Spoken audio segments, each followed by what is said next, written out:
Looking inside a gleaming, mirror-finish pipe, it's easy to assume your ultra-pure water is safe, but that pristine surface can hide microscopic threats capable of ruining a multi-million-dollar pharmaceutical batch.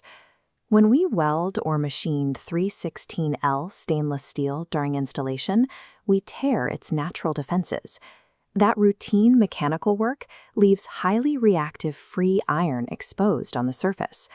The moment purified water washes over that exposed iron, rapid oxidation triggers.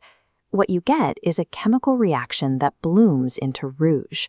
Think of rouge as high-tech industrial rust. It sheds particulate directly into your product lines, dropping your system's conductivity levels and compromising the water quality. Scrubbing the pipe won't fix this. To prevent rouge, we perform a process called passivation. This is a chemical transformation that optimizes the surface chemistry of the steel to inhibit future oxidation. Step 1 of passivation requires operators in full chemical PPE to circulate a heavy alkaline degreasing solution through the piping system.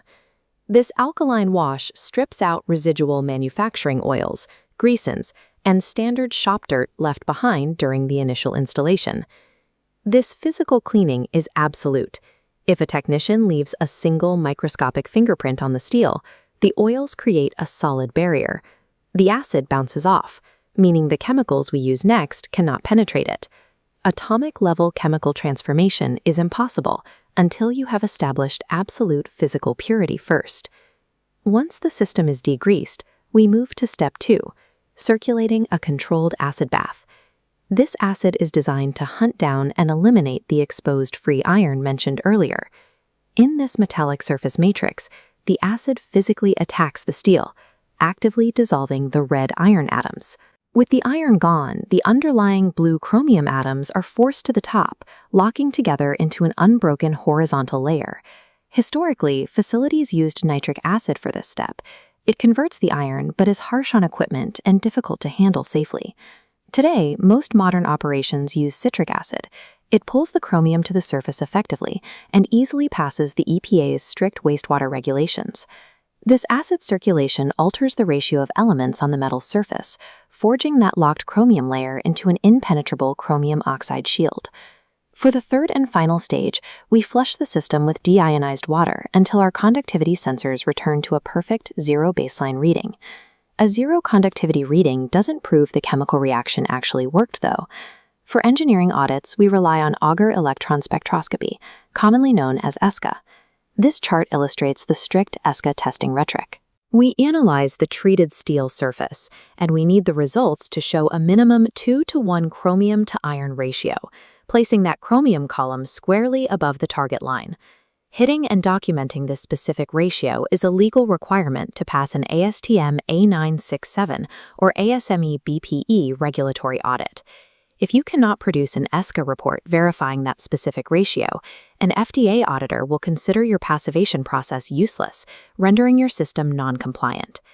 Once your system is passivated, the strategy shifts to daily maintenance.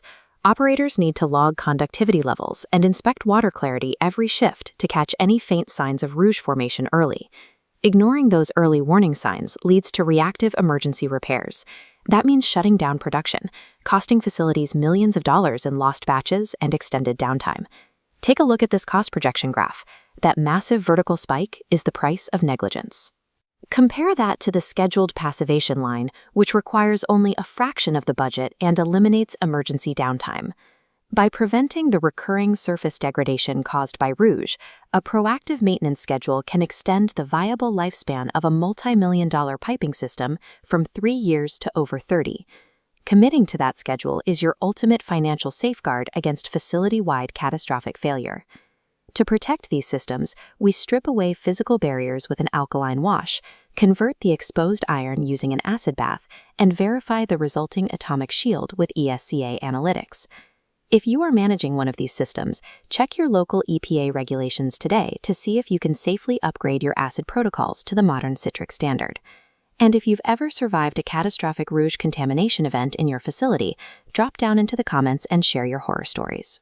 Mastering this invisible atomic chemistry keeps our high-purity systems running, making the reliable production of modern technology and life-saving medicine possible.